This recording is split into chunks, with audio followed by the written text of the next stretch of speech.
Bonjour, je m'appelle Frédéric et je suis olfactothérapeute et réflexologue. J'accompagne les personnes avec les huiles essentielles, avec le toucher par la réflexologie plantaire, les massages et aussi avec les sons, la sonothérapie.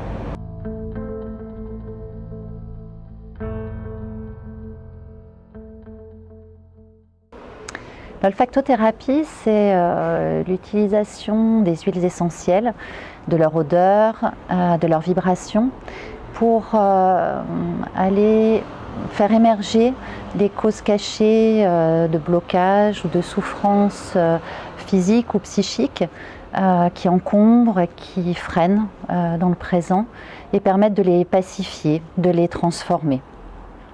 On utilise les odeurs des huiles essentielles et leurs vibrations donc, et l'odorat en fait c'est un sens qui au jour d'aujourd'hui est très peu sollicité dans notre société. C'est vrai qu'on est dans une société où on est beaucoup sollicité par rapport à l'ouïe, à la vue, au goût, mais l'odorat comme le toucher qui sont des sens archaïques sont très peu sollicités et pourtant l'odorat, il a cette particularité qu'il est en lien direct avec notre rhinencéphale. C'est notre cerveau limbique, notre cerveau qui est lié aux émotions et à nos pulsions. Et la magie de l'olfactothérapie, justement, c'est de pouvoir, avec une odeur, directement aller parler à nos émotions sans passer par le mental. Je pense que chacun de vous a déjà vécu cette expérience de rentrer dans une pièce, de sentir une odeur et de se retrouver plongé dans la cuisine de sa grand-mère ou de passer dans la rue et d'un seul coup en sentant quelque chose de se retrouver enfant en train de jouer dans un garage, etc. C'est vraiment, voilà, c'est la magie de l'odeur qui va venir directement parler à nos émotions et avant même que le mental ne mette une explication dessus. Et grâce à ça, ça permet d'aller rechercher des nœuds, des blocages qui se sont créés et qui encombrent la vie présente.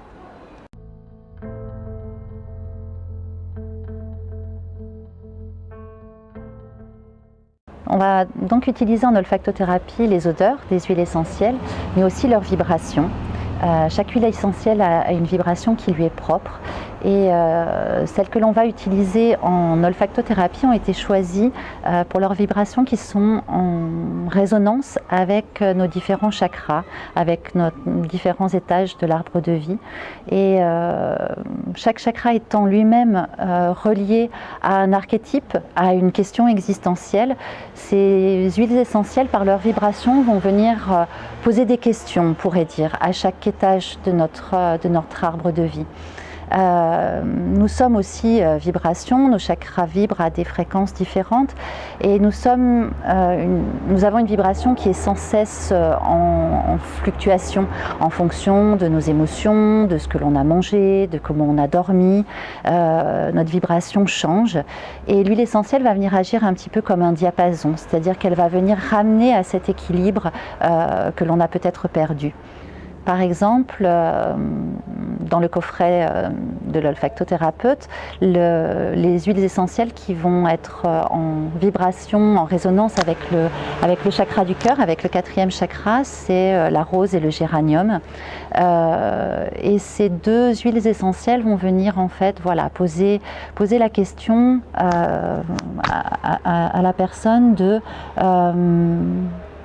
sa position, de où elle en est avec l'amour inconditionnel. Ces questions, eh bien, qu'elles vont poser, ça va être comment est-ce que j'aime, comment je me laisse aimer, comment je me suis laissée aimer, comment je m'aime, moi.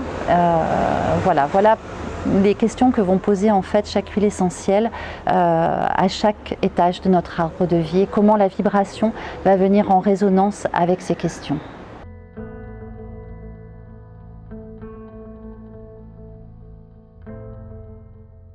Ce qui m'a amenée à devenir olfactothérapeute, J'ai découvert les huiles essentielles depuis très longtemps. Voilà, elles me parlent depuis très longtemps et je me suis formée en aromathérapie. L'aromathérapie, c'est l'étude des huiles essentielles pour leur pouvoir biochimique. Dans le soin, on va les utiliser ou par voie cutanée, ou par voie orale, ou en inhalation, ou en suppositoire également, ça peut être utilisé. Donc pour le traitement, et en étudiant l'aromathérapie, en étudiant les huiles essentielles, j'ai eu la chance d'avoir une formatrice qui m'a ouvert aussi sur le biodécodage, c'est-à-dire que chaque huile essentielle était vue dans ses qualités biochimiques, physiques, mais aussi avec une approche un petit peu plus subtile de pourquoi telle huile essentielle va permettre de soigner un rhume, par exemple, sur une personne, et la même sur un rhume qui paraît tout à fait similaire sur quelqu'un d'autre, elle va avoir moins d'effet, alors qu'une autre, avec les mêmes molécules biochimiques, elle va agir. Et j'ai ressenti à ce moment-là que l'huile essentielle, elle n'avait pas seulement ses qualités physiques et basiques, je dirais, et qui avait une portée bien plus subtile et bien plus profonde qui m'appelait et qui m'a donné envie. Et après quelques recherches, j'ai découvert l'olfactothérapie sur Internet, la formation.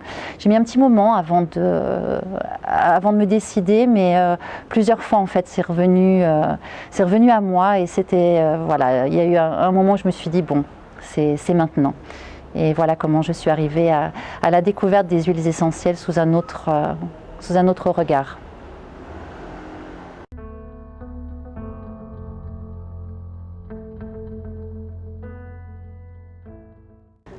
Avec l'olfactothérapie, on a vraiment la possibilité d'aller retrouver des blocages, des blessures enfouies pendant l'enfance, qui parfois même sont totalement inconscientes et qui peuvent surprendre lors d'une séance, des choses qui émergent. Je pense par exemple dans une séance avec un patient il y a quelque temps où il a revécu la première crise d'asthme qu'il a fait à l'âge de 5 ans et qui lui a permis en fait de comprendre ce par quoi il traversait actuellement. Il était confronté à la mort et avait beaucoup de cauchemars et en fait ce qu'il vivait en ce moment, ça venait ramener à cette peur de la mort qu'il avait eue à l'âge de 5 ans. Voilà un exemple pour illustrer un petit peu. On va parfois avoir dans la vie des blocages, des souffrances physiques ou psychiques, des récurrences, des choses qui reviennent régulièrement. Et grâce à l'olfactothérapie, et grâce justement à cette magie qui fait que l'on squeeze le mental qui a besoin souvent d'expliquer, de réfléchir, on peut avoir la surprise de dénouer des choses du passé qui permettent vraiment d'alléger le présent, de comprendre parfois aussi des schémas de protection qu'on a mis en place en grandissant au fur et à mesure de sa vie d'adulte et qui cachent une blessure dans l'enfance que l'on arrive à retrouver et à pacifier grâce aux odeurs.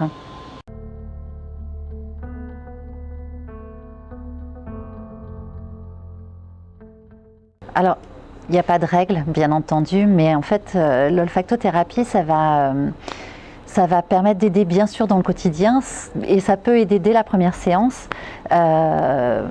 parce que en fait c'est un moyen, une excuse comme une autre, ni mieux ni moins bien qu'une autre, mais pour aller à la rencontre de soi en fait, de ce qu'on est, des questions qu'on porte en soi, dont on n'a pas forcément conscience, et ça peut vraiment permettre d'aller chercher à l'intérieur de soi des ressources aussi, de se libérer de choses qu'on porte, de poids. Donc c'est assez vaste parce qu'on peut travailler sur plein de choses. Quelqu'un qui est en manque de confiance en soi, qui a du mal, par exemple, qui a du mal à trouver sa place. Il y a des personnes qui ont du mal à s'affirmer, à savoir dire non, à trouver leur place. L'olfactothérapie, ça va pouvoir leur permettre de comprendre en fait ce qui s'est passé à un moment, de retrouver la blessure ou le blocage émotionnel qu'il y a eu à un moment. Alors c'est très souvent dans l'enfance et puis après c'est des choses qui se répètent parce que on crée de nouvelles circonstances à chaque fois et qui viennent alimenter cette blessure. Et grâce à l'olfactothérapie par exemple, on va pouvoir amener la personne à prendre conscience de ce qui s'est passé, de pourquoi cette place-là on n'a pas su la prendre.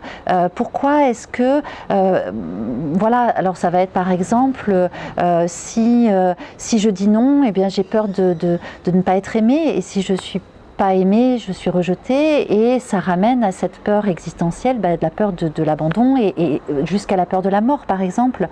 Ça peut agir pour des personnes qui ont des problèmes de sommeil, des personnes qui sont beaucoup dans le mental, qui réfléchissent beaucoup, qui sont sans arrêt en train de ruminer, etc.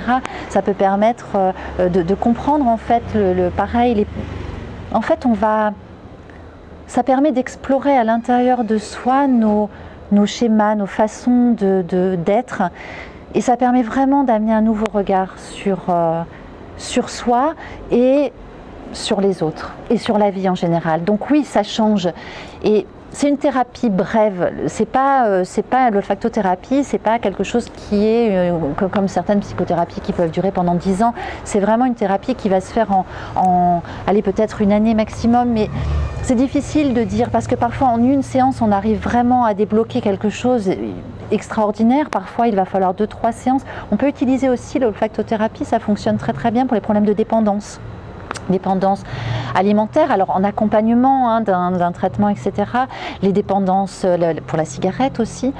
Et encore une fois, c'est vraiment un changement de regard. C'est vraiment d'amener la personne à regarder les choses autrement, à se retrouver elle-même telle qu'elle est, sortir des conditionnements dans lesquels on l'a fait grandir, notre société, l'éducation judéo-chrétienne, la société très patriarcale. Il y a plein de choses. Par exemple, je ne sais pas, on dit aux petits garçons, les garçons ça pleure pas. C'est des choses voilà, qui peuvent chez certaines personnes à un moment créer un blocage qui fait que par exemple un homme ne va pas montrer sa sensibilité parce que voilà, un homme sensible, voilà, il faut être fort. Et donc c'est vraiment un moyen d'apaiser en fait les souffrances, d'apaiser les souffrances qui peuvent être physiques, chroniques, des personnes qui font des migraines, mais qui peuvent être psychiques, de se sentir voilà, pas à sa place ou angoissée, des personnes qui font des crises d'angoisse, des personnes qui sont agoraphobes, de venir apaiser ça, ça ramène à la paix avec soi-même.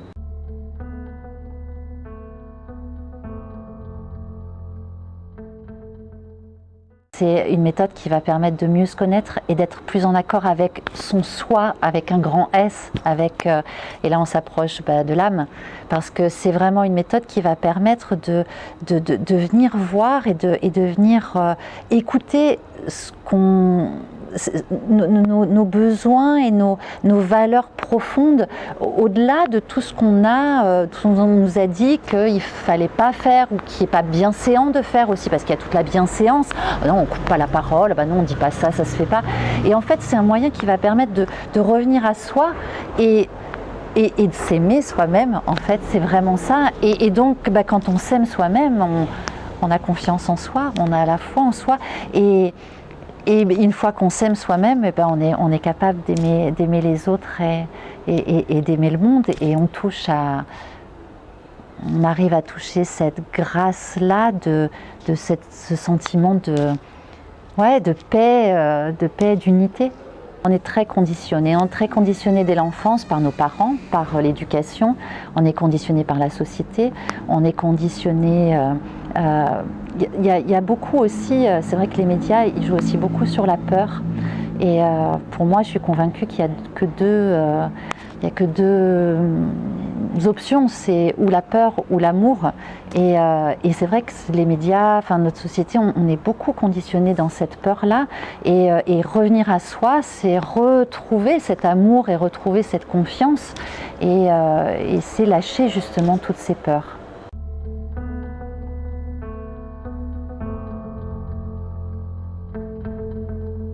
pendant très longtemps, je me disais, une fois qu'on est mort, on est mort, quoi. Un trait carré. Et je pense que quelque part, je cachais plein de choses. Moi, l'olfactothérapie, elle m'a transformée vraiment. Alors, très certainement que tout ce qui est arrivé dans ma vie avant m'a amené à l'olfactothérapie, à pouvoir avoir cette transformation-là. Mais l'olfactothérapie, ça a vraiment été un déclic énorme où je me suis rendu compte de toutes les couches que j'avais mis pour me protéger de toutes les blessures que j'avais. Et j'avais enfilé plein de costumes et plein d'armures.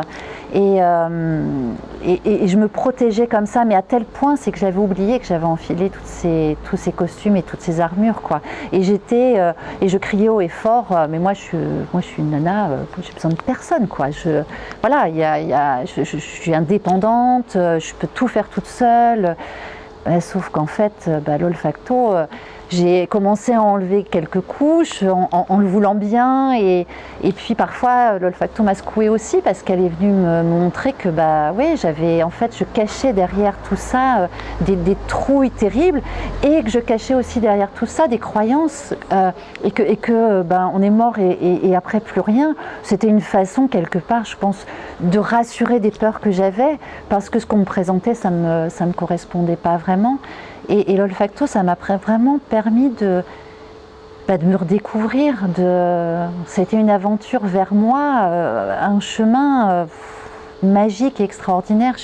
Je me suis rendu compte qu'en fait j'avais une vulnérabilité que j'avais pas envie de montrer, et que de jouer à la nana super forte qui fume, qui déménage, c'était juste me faites pas de mal, quoi. Parce que j'ai trop peur. Si je montre comment je suis dedans, je vais souffrir, et si je souffre, je peux mourir. Mon inconscient, j'ai touché ça, cette peur de la mort, quoi. Et je me suis rendu compte, avec l'olfacto, avec tout ce que j'ai traversé, parce que quand on fait tout le cursus, on vit toutes les séances qu'on peut potentiellement proposer après. Je me suis rendu compte qu'au contraire, d'ouvrir mon cœur, que de me montrer telle que je suis, mais j'avais des peurs qui étaient énormes, et qu'en fait il n'y avait rien derrière, et qu'au contraire il y avait des cadeaux juste magnifiques, et que d'accueillir les autres, de me montrer telle que j'étais, de dire non, ça j'ai pas envie, ou j'aime ça, et d'oser dire que je croyais en quelque chose de plus grand que moi, de parler de la spiritualité, de ce qui m'anime vraiment, de mes croyances, et je l'ai fait petit à petit. Ça a été des petites victoires. J'ai osé petit à petit, et j'ai enlevé ces couches au fur et à mesure. Et à chaque fois, en fait, que j'enlevais une couche et que j'osais, et que je voyais la magie qui opérait derrière, ça me donnait du courage pour continuer. Et je suis encore sur ce chemin-là. Je ne sais pas si je suis encore... il y a encore des choses, je pense, où j'ai peur de me montrer peut-être vraiment telle que je suis, ou du regard des autres. Mais c'est tellement magique. Et ça m'a permis de toucher, J'ai eu des moments pendant tout mon parcours où j'ai eu cette sensation de grâce, ces moments-là qui durent, qu'on peut toucher en méditation, que j'ai entendu, ou des personnes qui partent en retraite. Cet instant-là, pendant quelques secondes, où d'avoir cette sensation d'être un avec tout, d'être à la fois le sol, la terre, les personnes à côté, et un sentiment où il n'y a plus rien qui est important. Manger, dormir, bouger, parler, ça s'efface. Ça dure, pour moi, ça a duré un quart de seconde, et le temps de dire oh waouh, c'est super, tac, c'est fini, et c'est juste magique. Et c'est quelque chose que je retrouve en séance quand il y a une personne qui touche à ça, un quart de seconde, quand il y a une prise de conscience, quand il y a un blocage émotionnel qui sort. Et à chaque fois, parce que je pense sincèrement que l'autre, c'est mon miroir, que l'autre, il est uniquement un reflet de ce que je suis. Mon maître et formateur d'olfactothérapie nous disait souvent, quand l'autre parle, écoute. Si ce dont il te parle, écoute. Si ce dont il te parle, ça ne te parle pas du tout, que tu ne te sens pas concerné, écoute encore plus. Parce que c'est ce que en toi, tu n'as peut-être pas encore envie de voir ou que tu n'es pas aujourd'hui capable de voir. Et c'est quelque chose que j'essaye de garder en mémoire parce que je m'en rends compte chaque jour en séance, à tel point que ça fait toujours écho, ça fait toujours une résonance. L'autre, il est toujours en écho.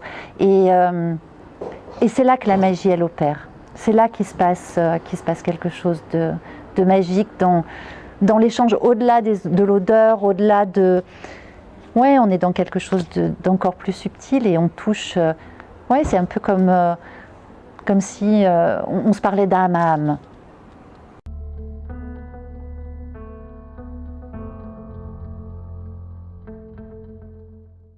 Et ça, c'est une découverte qui a été pour moi, dans ma relation aux autres, qui a changé complètement. Parce qu'en fait, on projette sur l'autre ce qu'on n'a pas envie de voir en soi. Et en fait, on peut le tourner dans tous les sens. Je suis intimement convaincue, c'est ma croyance, ça engage que moi, mais je suis intimement convaincue qu'on ne parle jamais que de soi. Quand bien même on est dans l'empathie, quand bien même on est avec les autres, en fait, ça ramène toujours à soi. Et l'autre est en soi, voilà, on parle de l'autre, mais on parle de soi tout le temps. Et moi, ça a complètement transformé ma vision de l'autre parce que quand je commence à être dans le jugement, dire ouais, mais l'autre, ah, une petite voix qui me dit ok, bien, qu'est-ce que ça vient toucher en toi? Qu'est-ce que ça vient chatouiller en toi là? Pourquoi tu trouves que là, il est un peu, quand même, il exagère, il ne devrait pas être comme ça? Qu'est-ce que ça vient toucher comme blessure? De quoi tu as peur derrière ça? Ou qu'est-ce qui me met en colère? Pourquoi ça te met en colère? Ça devrait glisser. Et c'est, voilà, l'autre, c'est vraiment, c'est un moyen extraordinaire de devenir la meilleure version de soi-même. On ne peut voir en l'autre que ce que l'on a en soi. C'est valable pour le positif comme pour le négatif. Si tu admires quelqu'un et tu dis « Oh, wow, mais regarde comme il est », c'est qu'on l'a en soi. Et parfois, on ne le voit pas aussi, le positif. Et ce qu'on n'aime pas en l'autre, et ce qu'on voit de mauvais en l'autre, c'est aussi, on n'est pas capable de voir ce qu'on ne connaît pas. Il y a quelque chose qui image ça, je trouve vraiment de façon... Enfin, moi, ça m'a beaucoup parlé, ça m'a fait comprendre. Je ne sais pas si c'est une histoire vraie ou... Je crois que oui. Quand les bateaux sont arrivés aux Amériques et que les indigènes n'avaient encore jamais vu de bateau et jamais vu de personnes arriver par la mer, en fait, ils ne les ont pas vus arriver. Les bateaux étaient visibles pour eux, suffisamment proches pour qu'ils les voient, mais ils ne pouvaient pas les voir. Ils ne pouvaient pas les voir parce qu'ils ne pouvaient pas imaginer que ça existe. Et en fait, ils ne les ont vus qu'une fois qu'ils étaient là. Et ça montre à quel point on est capable de voir que ce que l'on croit, que ce que l'on imagine. Donc, tout ce que l'on voit chez l'autre, c'est parce qu'on l'a, sinon on ne peut pas le voir. C'est cette croyance-là l'olfactothérapie, elle m'a aussi amenée à un autre paradigme et à une autre vision de la vie. J'avais cette vision horizontale, duel, de la vie, la mort, blanc, noir, c'est bien, c'est mal.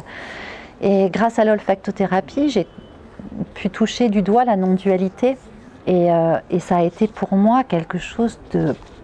C'était une explosion, vraiment. De me rendre compte que oui, il y a l'horizontalité, oui, il y a ce bien, ce mal, on est humain et incarné pour vivre ça, mais qu'il y a cette autre dimension dans la verticalité de je fais partie d'un tout, quoi.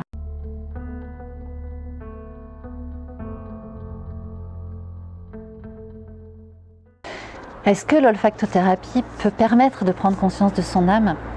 Dans l'absolu, oui. Oui, pas que, mais enfin, pas que l'olfactothérapie, mais l'olfactothérapie, oui, ça peut être un moyen. C'est une excuse pour ça, et c'est peut-être une excuse que pour ça presque.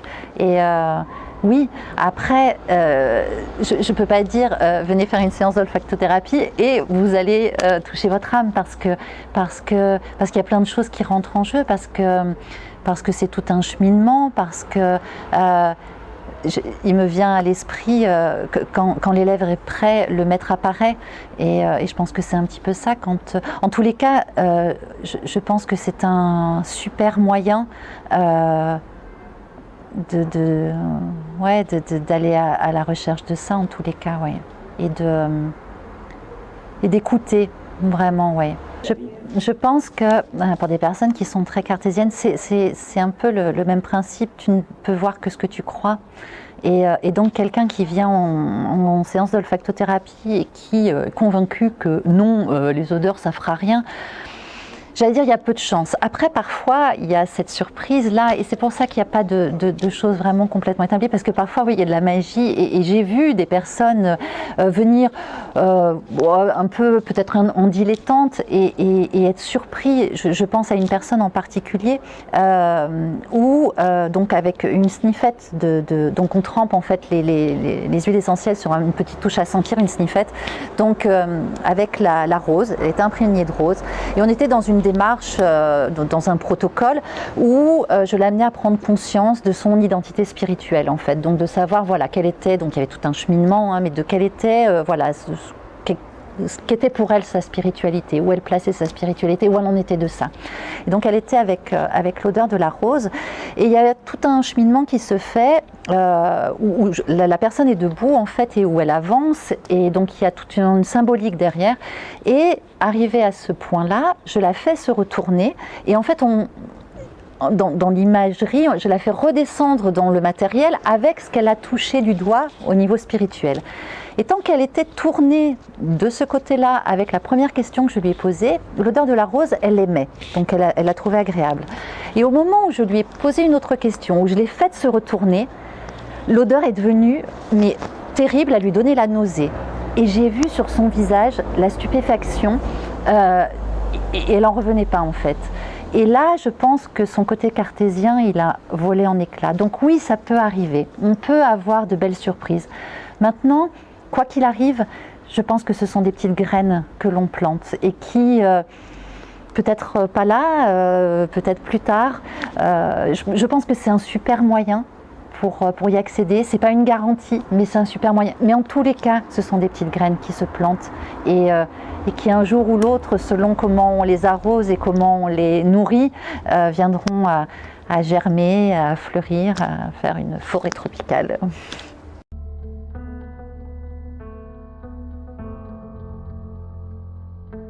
J'aime tellement en parler parce que c'est quelque chose qui me nourrit et tellement et qui me fait vibrer. Et mon formateur dit tout le temps, on enseigne bien, on parle bien de ce qu'on a le plus besoin d'entendre. Et je me rends compte à quel point j'en ai besoin de cette vigilance et de me le rappeler parce que j'ai tellement de plaisir à partager justement voilà, tout ça.